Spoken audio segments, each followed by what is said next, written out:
BNP সরকার গঠনের পর প্রধানমন্ত্রী তারেক রহমানের মালয়েশিয়া ও চীনে প্রথম রাষ্ট্রীয় সফর মনোযোগ আকর্ষণ করেছে সব মহলেই। বিগত সরকারের ফেলে যাওয়া ভঙ্গুর অর্থনীতি পুনর্গঠনে দেশ দুটিতে প্রধানমন্ত্রীর সফর মূলত শ্রমবাজার ও বাণিজ্য সম্প্রসারণে বড় ভূমিকা রাখার সম্ভাবনা তৈরি করেছে। শনিবার দুপুরে সিলেটে আইনজীবী সমিতির অনুষ্ঠান শেষে সাংবাদিকদের মুখোমুখি হয়ে সরকার প্রধানের প্রথম বিদেশ সফর নিয়ে কথা বলেন বাণিজ্যমন্ত্রী। এক প্রশ্নের উত্তরে তিনি জানান, চীনা বিনিয়োগ আকর্ষণে 800 একরের শিল্প পার্ক স্থাপন করা হচ্ছে।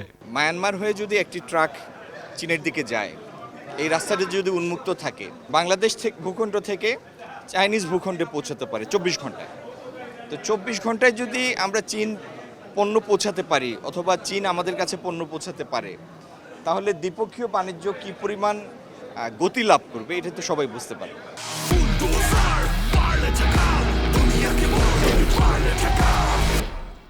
এদিকে রাজধানীর মিরপুরে চলচ্চিত্র ও টেলিভিশন ইনস্টিটিউটে এক অনুষ্ঠান শেষে প্রধানমন্ত্রীর তথ্য ও সম্প্রচার বিষয়ক উপদেষ্টা ডাক্তার জাহেদুর রহমান বলেন, ভারতের রাষ্ট্রদূতকে মন্ত্রীর মর্যাদা দেয়া বাংলাদেশের সঙ্গে প্রতিবেশী দেশটির ইতিবাচক সম্পর্ক তৈরিতে ভূমিকা রাখবে। ভারত সরকার কিন্তু আগেই বলেছিল, বিশেষ করে অন্তর্বর্তীকালীন সরকারের সময়ে, যে তারা নির্বাচিত সরকারের সাথে তাদের সম্পর্কে যে কিছুটা টানাপোড়েন ওই সময় ছিল সেটা তারা কাটিয়ে আগের মতো পূর্ণ এনগেজমেন্টে যেতে চান। সেটারই একটা বহিঃপ্রকাশ বলে আমি মনে করি এবং এটাকে পজিটিভলি দেখি। উনি একজন পলিটিক্যাল মানুষ, উনি কেন্দ্রীয় মন্ত্রী ছিলেন।